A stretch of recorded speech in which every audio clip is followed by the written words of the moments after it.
იქნებ სწორედ ამაზე ფიქრობდა ახალგაზრდა ფელიქს ვარლა, როცა მონპარნასზე აღმართს მიუყვებოდა.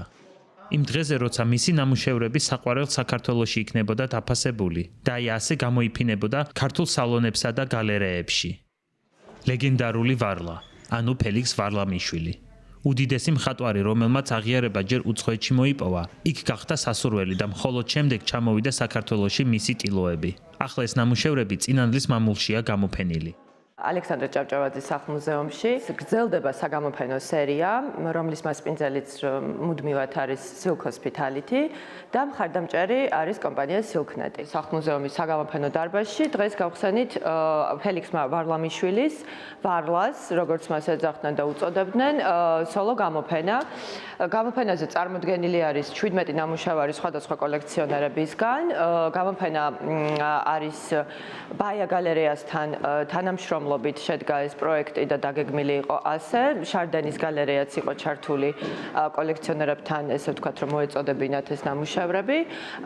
ვფიქრობ, რომ ამ დარბაზში ძალიან კარგად კამერულად და ესეთი შეკრული ექსპოზიცია არის. ფელიქს ვარლამიშვილის ნამუშევრების უმრავლესობა პარიზშია შექმნილი. მან საქართველო 1928 წელს დატოვა. მაშინ მხატვარი 25 წლის იყო. ჯერ სტამბოლში ცხოვრობდა რაღაც პერიოდი. შემდეგ კი საფრანგეთში ჩავიდა. მხატვრის ძმისშვილი ამბობს, რომ მისი გამგზავრების შესახებ ოჯახმა მხოლოდ წერილის მეშვეობით შეიტყო.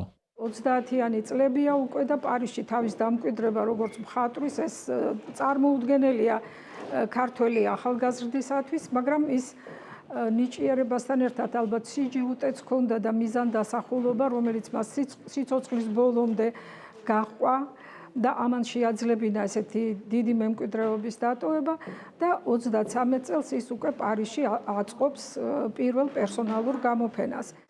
ყველა ჩემს სურათს საქართველოს სიყვარულით ვხატავდიო, ამბობდა ვარლა. ასე შეიქმნა მისი განუმეორებელი სტილი, რომელსაც აღიარებენ და დღემდე სწავლობენ ხელოვნების მცოდნეები.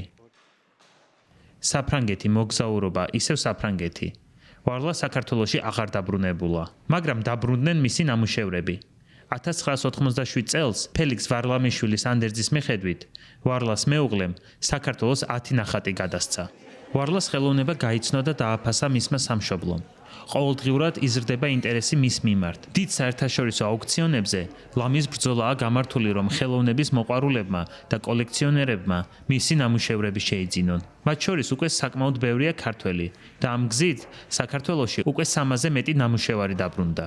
ამდენი ნამუშევრის საქართველოში დაბრუნება ჩვენთვისაც მართლა წარმოუდგენელია და მე ძალიან დიდი მადლიერება მინდა გამოთქვა ყველა იმ ქართველი ხელოვნებაცოდნის თუ კოლექციონერის მიმართ, რომლებიც აუქციონებზე იძენენ მის ნამუშევრებს და უკვე საკმაოდ დიდი რაოდენობაა საქართველოში დაცული და ეს ნამდვილად ჭეშმარიტად დაბრუნებაა.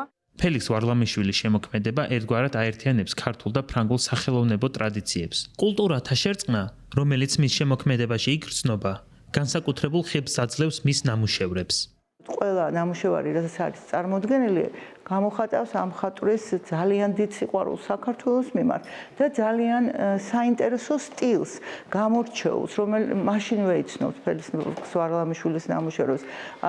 გარკვეული სტილისტური კავშირი არის მაგალითად ბიზანტიურ მოზაიკებთან, ფიროსმანთან, ქართულ მინანქართან, აი მისი არაჩვეულებრივი ფერები, რომლებიც გამოირჩევა თითქოს ძვირფასი ქვების ბრწყინვალებით, სწორედ გამოხატავენ აი თითქოს ძველი შუა საუკუნეების პერიოდის ქართული მინანქრის ნიმუშებს.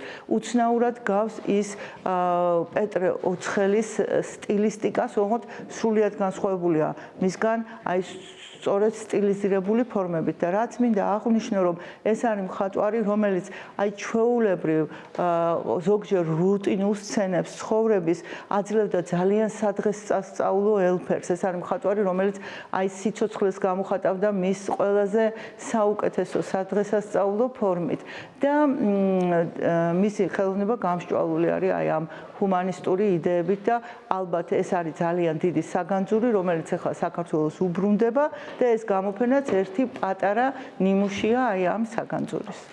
წინანდლის მამულში გამართულ გამოფენაზე ფელიქს ვარლამიშვილის 17 ნამუშევარია წარმოდგენილი. მათ შორის 3 ნამუშევარს პირველად იხილავს ქართველი დამთვალიერებელი.